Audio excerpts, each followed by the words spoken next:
shine. Let the sun shine. Let the sun shine. Let the sun shine. Let the sun shine. Let the sun shine. Hey, what's going on? Besides what's really happening.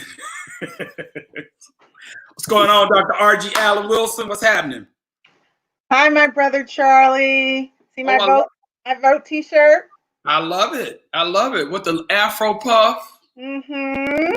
Power to the people out there in Philly. Yeah, got to get out and vote. We did early ballot, Morgan and I and my dad. Oh, okay. That's nice. That's nice. Yeah. Well, we'll let everybody get on the show. Okay. I know a lot of people are so frustrated with what's going on. They're not just physically exhausted. We're emotionally exhausted. Exactly. It's real. We're going to have real talk tonight because. Yeah. No, it's real talk. Because, I mean, people, you know what? I can always sense when we are at the beginning of a new. Like whatever energy is going, I can pick up on that energy immediately. And I knew, I mean, it's funny because I said this last Thursday, when I did my Facebook post, I said, hey, it's going to be a long, hot, volatile summer. Now, I did not know immediately on Friday, boom, it went into a tinderbox and it just went from there. So we want to welcome everybody to the show. What's happening, Cecil? Kenny Williams, what's going on in Texas? Monica Williams, Samuel, you're new to the show. How you doing? Maxine, what's going on? Lisa, hey, how you doing? We have the wonderful Dr. Archie here tonight with us on the Charlie Lewis Show. And the night's conversation is basically how to deal with trauma, because we know that's what we're going through right now. But we're going to let a couple more people get on board, and then we're just going to get into this discussion because at the end of the day, I am really exhausted. Like you started the conversation with just the layers and the layers and the layers. And it's just not from one incident, it's from all these incidents. But then when I had when I had John Taylor on the show, we were talking about more mortality salience, and we were dealing with Aubrey at the time and Amy Cooper. And then who knew a couple of days later that we would go into the whole George Floyd situation, and just actually see a cop murder this young man right in front of us, in front of our faces. So that's what we're dealing with, everywhere. So how's everybody doing? Right on cue. I see here your sirens. Right on cue. New York. 8 o'clock curfew. Gotta love New York. Yeah, they locked us down. No cars below 96th Street and that. So hey everybody, we're gonna get started. Basically, how to deal with trauma is the topic tonight with Dr. R.G. Allen Wilson, because I think a lot of people are dealing with the trauma and the triggers. But sometimes I think people don't really understand when we start really talking about trauma, triggers. Why are they feeling a certain way? So why don't you express to people what is trauma so we can put it into just the layman terms so we can have this discussion and it can be a fruitful discussion. And I want you guys to pop off tonight because I know y'all been silent all day. Some of you guys did blackout day on social media. That kind of got screwed up. But the bottom line is we are lending our voices. So we want to hear your voices tonight about what's going on, what you're feeling. Because one thing about this, the mere fact that we are in COVID and we can't be with each other in groups to socialize if you're at home. So having this conversation here, I want you to be able to have your conversation here because a lot of you guys are not out on the streets protesting right now. You're doing other work. And so there are multiple ways to help. And there's multiple ways to put together a protest and to come up with ideas about what it is that we can do in this particular situation. And we're going to talk about that as well, not necessarily tonight, but we are going to have that conversation. So let's take it away, Dr. RG. What is trauma? What are we feeling right now? And how is it triggered? So a good questions, Charlie. Great conversation. Even before we experienced like all of these protests last week, we had decided that we were going to talk about trauma tonight, and I think it's very appropriate. One, thank you for all of your service, right? Because you just said there's more than one way to protest, right? Protest is to get a message out. It's a mission. It's to connect with the community. And you've been doing that since day one with your Charlie Lewis show. You know, we talked about this in the very beginning. We're like, what is our community give back? How are we going to make sure that other people know that we want to help? And so you do this with, you know, the Charlie Lewis show. I do it with the quarantine talks early, you know, early in the morning. We kind of bookend our day here, and it's our way of creating safe spaces to talk about it. So let's get into it. Trauma. So I dare say that most of us have experienced trauma, but many of us as Black and brown people are not aware that we've been traumatized. We feel it more intensely, which is what you're seeing out there in the streets on the ground level with all those protesters. And it looks very different because everybody doesn't have the same agenda, but it's sort of a rollout into the streets of all the anger and the anguish and the pain and the despair, the frustration, the, you know, the disappointment, the years of oppression. So all of that is trauma. So let's think about it from the perspective, and we said a little bit earlier before the show that it's layered. Right. So let's think about the times when we experience drama due to some horrific event. It could have been an accident. It could have been some level of emotional, verbal, physical, sexual abuse. Right? That's trauma. Right. It could be in your childhood, you experienced some vision of something, the house caught on fire, someone got sick, someone that you loved died. You prayed. We talked about this a couple weeks ago. You prayed to God to save the person and they didn't live. That was a traumatic experience.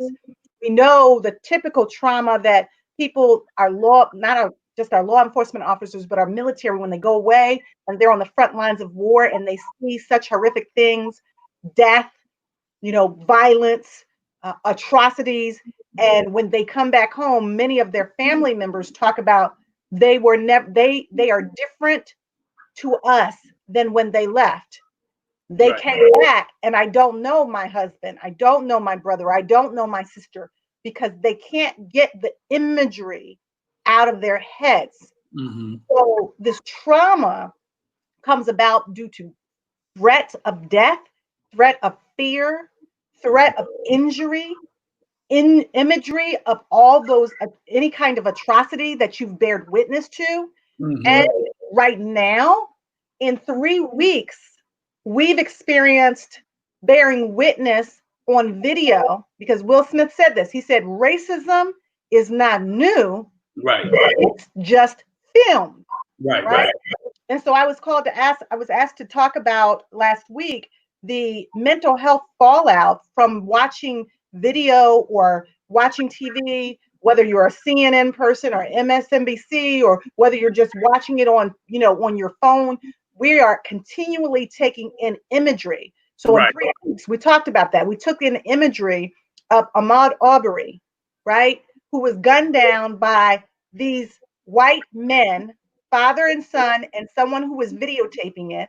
They released the videotape thinking that they were helping their case, and they were hurting it because this man was unarmed and he was running. Then we see a videotape of, or we haven't yet, I'm not sure if they've seen it yet, but we learned that Breonna Taylor, there were some people that knew that the person that they were looking for was already arrested, and yet they went to her house and stormed in and shot her in her own home. So now Black people are thinking, well, we already know that we've been, you know, racially profiled for driving while Black, right? And drinking coffee while Black and golfing while Black. But now we can't sleep in our homes while Black, and we certainly can't jog while Black. And then we have George Floyd. Well, also Amy Cooper in the park. Well, Amy Cooper, and thank goodness no one died from that, but that was the epitome of weaponizing the narrative of a white woman who is fragile, white fragility, if you will. And she elevated her voice and she told this Black man who was a Harvard educated graduate, not that any Black man should be profiled in this way and weaponized in this way, but she basically said, yeah, I'm going to call, I'm going to tell them that an African American male is threatening me. So she knew exactly the words to say to this guy whose name was Christian Cooper, no relation, to basically say, I'm going to harm you with my words and my actions because your life doesn't matter. And I can do that because I have white privilege. So we bear witness on, I think the same day that the videotape came out with George Floyd, we saw the videotape of Amy Cooper calling the cops on Christian Cooper. So we had a double whammy that day. And then, I think that go ahead. No, I'm just going to say, I think, and then what we're not thinking about, because so much is happening to us, is that we're not even thinking about the relationship with the numbers of deaths that we lost due to COVID. So that's traumatic in itself too, because it was just happening all around to people. And you saw that in the neighborhoods and people that you knew, or you knew people who death was occurring, and it was taking families out. So you were witnessing that as well. So all of that started, you're in the house, and then you start to see when you're in the house and you're not able to go out and socialize, all those cases of what you just stated, because I forgot all about the Breonna Taylor. Yeah, Breonna Taylor case, because that was before really Amy Cooper, and that was either before or after Aubrey. It's so much going on, you can't even keep up. So we get into this level of all this trauma, and we're dealing with all of this right now. It's layer and layers and layer, and everybody's wondering why it's like a tinder box. You know what I'm saying? And everybody is ready to pop off.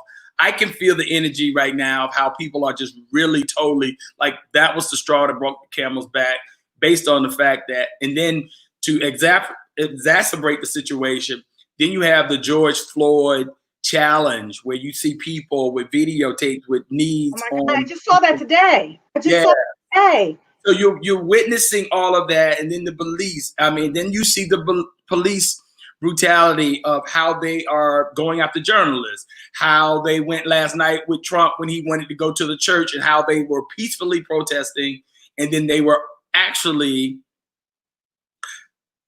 gun pellets were shot at peaceful protesters to clear the way just for him to do a photo. Just for him to do a photo op. You know what I mean? And so we are repeatedly seeing this over and over and over and over and over. And this is what I'm saying about people getting so pent up, and that their energy is so high right now. So when we're dealing with this, how do we deal, once we know that what are the signs, of dealing with trauma and knowing that we are experiencing some traumatic effects? Yeah, so that's good, Charlie. I mean, I think that that's great for us to understand what's happening to us in real time, whether we're on the front lines of these protests, or whether we're watching from home, whether we're engaging with our family and our children. We need to understand what the signs are. So from the sign of trauma, and there's two types of trauma when you're thinking about post-traumatic stress disorder and acute traumatic stress disorder. Post-traumatic stress disorder is when the stress disorder happens after the event, and it's more long-term. Acute traumatic stress disorder is when it sort of subsides. It's an event that happens, but the signs and symptoms subside over time, over a short period of time. And then I've coined continual traumatic stress disorder. That's what we're talking about when you get hit with the 1, 2, 3, 4, 5 punch, right? Where you're seeing it over and over and over again. You don't have a chance to recover. So think about what's happening viscerally within your body: sadness, anger, denial, fear, rage, sometimes shame or guilt, meaning that a trauma has happened. You weren't there to protect your loved one, right? That was what was happening with COVID-19, where people couldn't be in the hospital to advocate for their loved ones, or in the nursing home. So they had a sense of shame or guilt. This is how it manifests. Those signs and symptoms lead to nightmares. I've heard this from my clients where they can't get the imagery of George Floyd out of their head. They're constantly thinking about 8 minutes, 9 minutes, however long time this guy held his knee on his neck, even after breath lost his body. I've heard people have the remunerating thought of I can't breathe over and over, and it actually viscerally and physically has a manifestation of them being not able to breathe. So it turns into a panic attack because they're having such shortness of breath. And what we know about panic attacks is that it causes heart arrhythmia. So it actually could lead to your own death if your heart skips a beat in a way that causes your heart to stop. Also, insomnia, difficulty with relationships, emotional outbursts, the physiological symptoms, nausea, dizziness, inability, erratic sleep patterns, changes in appetite, headaches, and also gastrointestinal issues. So you find yourself just nauseous or not unable to eat, or you typically had a great appetite, but now you're constantly either constipated, or you may even have some level of diarrhea because your ecosystem is disrupted. Okay. It affects the parasympathetic nervous system. It also creates a high level of cortisol and adrenaline hormones in your body, right? And so when those hormones get emitted, then that shuts off the other hormones that are meant for you to live. So your digestive system, the way in which you breathe, the way in which you eat, your respiratory system, it shuts all of that down, because when those hormones like cortisol and adrenaline get elevated, those hormones are for us to fight. Okay. Those hormones get emitted for us to be in a jungle, in a fight, or in a war, right? And so when that happens, think about people that are actually constantly in a war. They're not saying, oh, I think I have to go to use the restroom. Let me go use the restroom. They're all that shuts down the very things that we need to live, to eat, to breathe, to digest our food, to all that gets shut down. So that's why you have some of those respiratory issues and those digestive issues when we are experiencing trauma. It's funny, not funny, but when you say that, I've had a lot of people email me, talk to me, or shoot me something and say at night, they're sending me a lot of information at night. People are always continuously sending me info, and they were like, I can't sleep, I'm up, I'm worried about this. And so my thing is, I'm always trying to tell people, look, do not wake up in the morning and go straight to the television, number one. Number two, from a self-care standpoint, you got to know how much you can intake on a daily. So is it better for you to read the material, or is it best for you to see the material, or is it best for you to just avoid it all the way, knowing that it's happening? I'm not saying that you're just walking through, life existing and not thinking about it, but at the same point in time, you got to self-protect everything about you and your health of what you're doing, because you will drive yourself crazy. You're not working a full day. I posted today, we're all trapped here in America right now due to COVID. So we're at home. It's not like anybody, we have no outsiders. We have to deal with this American systematic racism that's been going on for hundreds of years, and we can't go anywhere.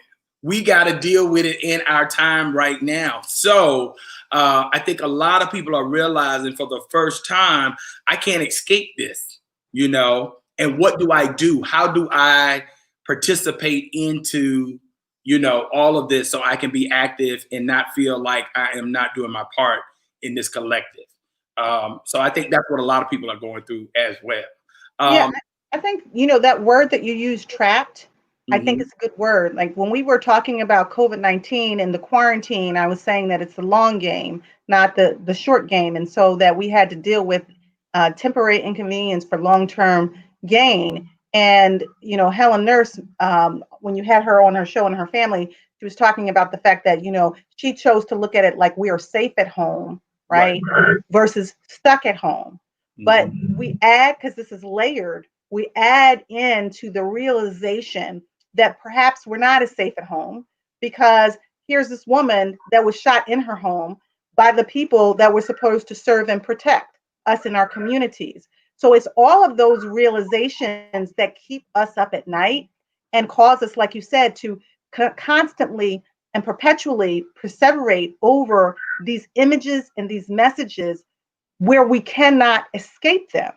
So now people have gone out to the streets because there's nowhere else for the energy to go.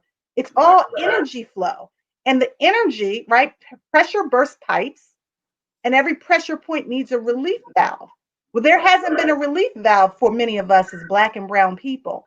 So I wanted to share with the psychological disorders that can come about. Depression is in a DSM-5. That is a disorder. Everybody experiences depression at some point or another, but we can go from mild to moderate to major depression, and that can be a spinoff of the trauma, along with anxiety, which can turn into panic disorders and even dissociative disorders. And by the way, if people start drinking more or they start using substances more than they normally do, that could be a sign that you've been experiencing too much trauma and you're trying to just shut it out, like not see it, not feel it, not hear it, just shut it out. None of that is helpful, because at the end of the day, most of us really want to get involved and stay engaged. And you can't stay engaged if you are anesthetized. Right. Or you just are checked out. Right. So this is why your platform, I believe, is so important, because it allows people to engage in these meaningful conversations where you're not only giving people information, but you're also giving them inspiration and motivation to live to fight another day. Are you experiencing in your daily work, when you see people, are you seeing an uptick in the amount of people who are having these anxiety, panic attacks? Are you seeing that? Are you witnessing that? Have you seen the shift from COVID to what we're dealing with right now with all the Black Lives Matter information? Is that happening now with you? Are you seeing that? Yeah, absolutely. Because people had started, what people had started doing, Charlie, is they started listening to the information that we were offering, and they started managing their consumption of their news media feeds or what have you. They had started doing, you remember we were talking about the 5 M's and mindfulness and meditation and meaningful engagement and music and movement and all that. All that went out the window last week. And people stopped doing that, and they started re-engaging with this deluge of information. And all of a sudden, the cortisol and the heart and the adrenaline levels went up, and then they started getting more anxious. And on top of that, starting at probably about Thursday or Friday, when the protests, which during the day are peaceful protests, but then during the night, they start changing. And then you see the after effect the next day. You start to realize that the looting happened close to your neighborhood, or that people got in their cars and they drove to the malls, wherever they can get things. And then it's very interesting, because just like COVID, where you don't know who's a super spreader because people are walking around asymptomatic, we're thinking, they're looking at the TV, nobody's socially distancing. And so you're knowing, if you're paying attention and you're a conscious person, that the fallout from that is going to be a second wave, and it's going to come fast and furious. Right. And on top of that, you also see that there are super spreaders with regards to this hatred and this rage, because when you look into the crowds of people, you can't tell who are these peaceful protesters, or that are just fed up. Right. These right-wing or left-wing groups that want to stoke the fire, create agitation and disruption, and then they leave the community, and they're left to blame the narrative on those persons like Black Lives Matter or like those other groups that are peacefully protesting. All of that, for what I've seen in therapy, has been creating an elevation of anxiety. I've seen more Black men lately. I'm getting calls, I need an emergency session, or calls like, can I start back up? Because they need some safe space to process everything that's going on, so that they don't go out there and do something that they regret, and then their family is suffering because of it. Right. And I think that's very key. I think you definitely have to engage everybody that's in your family and make sure everybody's okay, because you need to understand exactly and take the temperature of where people are, especially during this time. Because if you don't do that, you might end up getting a call saying somebody is in jail, somebody's locked up, or whatever the case may be. And as they say, don't go out in those streets if you ain't got bail money. So you need to make sure, don't call anybody and say, oh my God, I got locked up, or whatever the case may be, because you have a lot of agitation, instigators who are agitating and just putting fuel on the fire and going out there and just looting and rioting, which, look, America has been looting and rioting for 400 years, okay? That's how this country was formed. They're savages. So it's not anything new. It's not just one group of people, as we've seen that. So that story, that narrative is out the window in my book. So dealing with all of this, and how do we get past this, Dr. Archie? How do we get on the other side? How do we protect ourselves in order for us not to, you know, be a powder keg and just pop off and just, you know, deal with this? I mean, because it's going to be a long summer. This is just beginning of June. And we got 5 more months before we got an election, and we are rushing to get there. So help us get there to the finish line so we can help ourselves. What's going on? What we do? Well, what we do. All right, this is what we do. First of all, we know that when we experience trauma, we don't just get past it. I think that's the mistake, that we think that we're going to just get over it and we'll be done. That's what happens with grief. We're grieving, we're mourning, we have to deal with those stages of grief that we talked about several months ago, Charlie. We are experiencing a myriad of emotions. That's not just going to go away. So we have to be kinder to ourselves. We have to give ourselves permission to feel. I've said on your show before, in order to heal, you have to feel, but you cannot heal what you do not reveal. So we have to then talk about it. We have to give it language. A lot of times I saw a little girl that said she was mad and she was sad today. And I thought she's got it. She's at least identifying her emotions. That said, we have way more than mad and sad emotions. We have disappointment and fatigue and frustration and heartache. You know, there's a hole in the middle of many of our souls based on the ways in which we've been treated simply because of the color of our skin. And so giving that language and creating safe spaces to talk about that, engaging in self-care, like prayer. Many of us are spiritual people.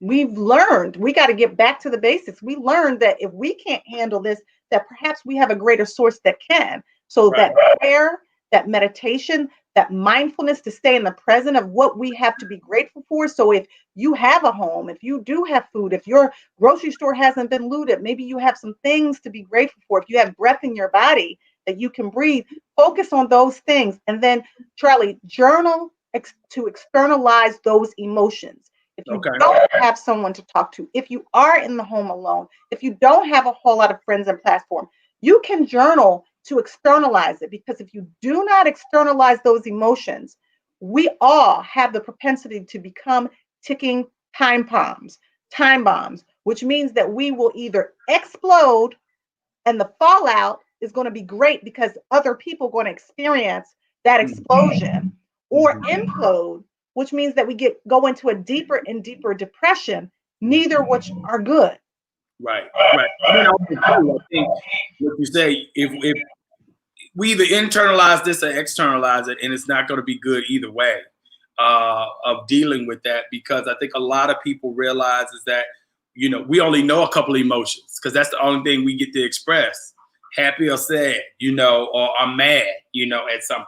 But not, you know what, I'm just somber today, you know, or like you said, or I'm just exhausted, you know, with it all.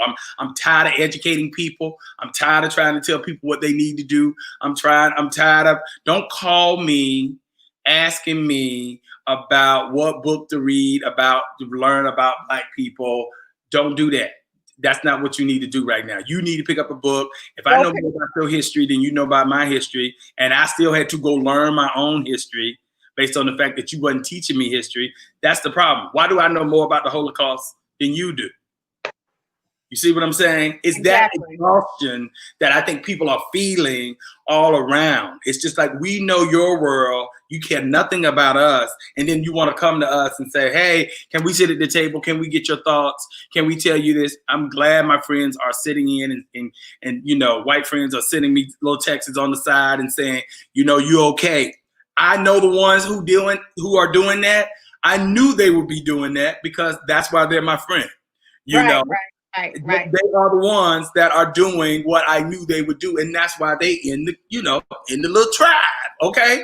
But The other ones sit in silent, and I've been telling people from day one, you know what, your silence tells me everything that I need to know. Silence is complicit. Right. If you can't go and raise thought about someone being murdered, because you got to remember, all of this right now is about civil liberty. Okay. If our civil liberties are taken, the way this administration is running, everybody else's civil liberties are going to be taken. So it's just a matter of time. Power wants more power, wants more power. You go back and you look at Hitler. That's what I'm talking about. Oh yeah, that's the dictatorship, right? Yeah. And so we know what this is about. This is why for us this is not new, right? We just had enough. Mm-hmm. We just had enough. But what I want to say though is that this trauma is real, and we have to be self-preserving if we're going to live to fight another day. Right. We have to make good decisions about our mental health and our mental well-being. You're a protester. That is not sustainable all day, every day, right? You need, that's why in the military, it's called a retreat. They bring back the retreat. Some of the people that are on the front lines, and they put more people on the front lines because you need a retreat. You need a respite. Right. So for many of us around this trauma, what I would say is we need to give ourselves permission to ask for help, give ourselves permission to say that we're not okay. Mm-hmm. Do not feel as if we have to say that we are okay to make other people feel comfortable. Mm-hmm. Check in on your strong friend, those that are always giving out. That's really, really important. And then restore, refuel, recalibrate, revitalize. You're going to need that fuel and that energy to stay in the fight.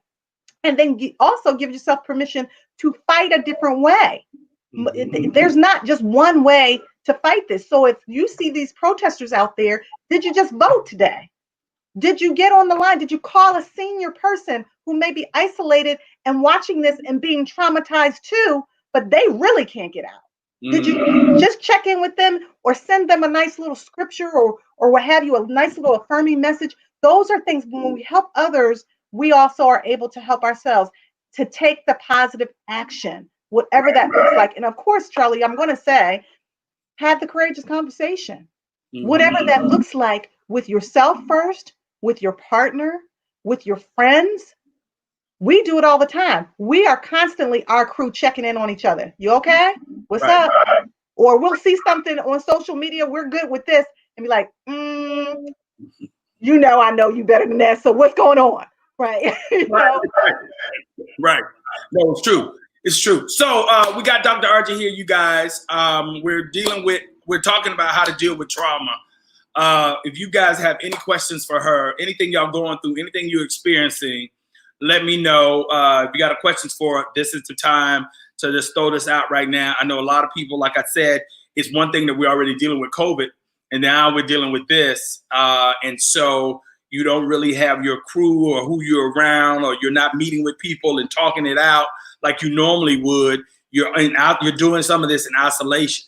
So, you keep sending videos. I can tell people when they're pissed off because they keep sending me videos, and y'all don't send me videos. Please don't send me videos. I've seen all the videos. Trust me, I get them 10 times over. But the videos keep coming in and all that kind of stuff. I don't even open them anymore because I think y'all got viruses to them anyway. So, but if y'all got questions about what you're experiencing right now, what do you think? Your anger? Are you mad? Are you what you're going through? Let us know, because I have Dr. Archie here to kind of help us through that. What do you think? Where do you think we go if? Well, I see that Attorney General Ellison said that he's going to charge the 4 guys, all of them, with the highest possible law. That he can charge, that he can, and that he's taking his time because he doesn't want to disappoint the people. So he's making sure that he has all the evidence, the charges that he gets ready to press against them, that they will stick and that they will basically be held accountable for their actions, which is a very smart move, because what tends to happen with people we live in this, microwave society. We want it now. Even though we did see the murder, if you were a regular person on the street, you would be in jail and be behind bars because it's the same thing. And 50 charges would have been brought against you. 50. Right. So it's the stuff like that. And I think that is the continuation of all of that is what's fueling this flame. Where do you see this going? Well, I'm a therapist, so I believe in truth. I believe in trust and transparency leads to transformational breakthroughs. I also believe in love, light, truth, and accountability leads to hope and freedom. So I believe in those principles and those tenets. I also believe that, after rain, a storm comes rainbows. Mhm. I believe that we are all either in the middle of a storm or leaving out of a storm or going into a storm. And, it's meant to either correct us or connect us or constrain us. Storms are here for a reason. So I'm a believer that this is happening for such a time as this. I believe that, quite frankly, that much of, I think we saw the same post that last night from, I think it might have been Tanya Burke or someone, one of our PHU sisters, that said that perhaps COVID-19 and that pandemic was preparing us for the real fight. Yeah. Right. And so I think that where we go from here is that voices need to be heard, because even MLK said that riots are the language of the unheard. Right. We know whether it's not just about the law enforcement system, it's about dismantling all of the systems, because we all have experienced the institutionalized and systemic racism that has plagued our country from 1619 with its original sin. Mm-hmm. So we, like you said, we know about looting, we know about raping, we know about anger and aggression and violence because we learned it somewhere. Mm-hmm. And so, when we talk about being better, right? Yes, I do not agree with the looting. I do not agree with the violence. I do not agree with any of those things that are happening out there on the ground. But I also believe that there are multiple messages that are creating a narrative that are not necessarily conducive with the peaceful protesters who just want their voices to be heard. So people are now listening, right? I think folks are paying attention. I don't think that I've ever seen before. My father was a homicide detective in the Rizzo era. Remember that statue a few days ago that they were trying to dismantle? That was Frank Rizzo, who was one of the most racist police commissioners that the city of Philadelphia has ever had. My father was a homicide detective during that era. I cannot imagine. Well, no, I actually can imagine because I lived it. I lived how he changed from when he actually did not work in law enforcement to when he worked in law enforcement. We then began to have lots of things because we moved from one neighborhood to the next neighborhood, and we had, nice cars and vacations and a nice home and all of that. But we kind of lost him because I think in some ways he was protecting us from his rage because he had to stuff it so much to keep the job so that he could continue to make the money. And he didn't want to bring that home. So as a result, we kind of lost him until he retired at 55 and we got him back. So that stuffing of our emotion and our pain and our voicelessness, if anything, I think the silver lining in that is that we're now freeing ourselves to be true to ourselves and elevate our voices and acknowledge our pain.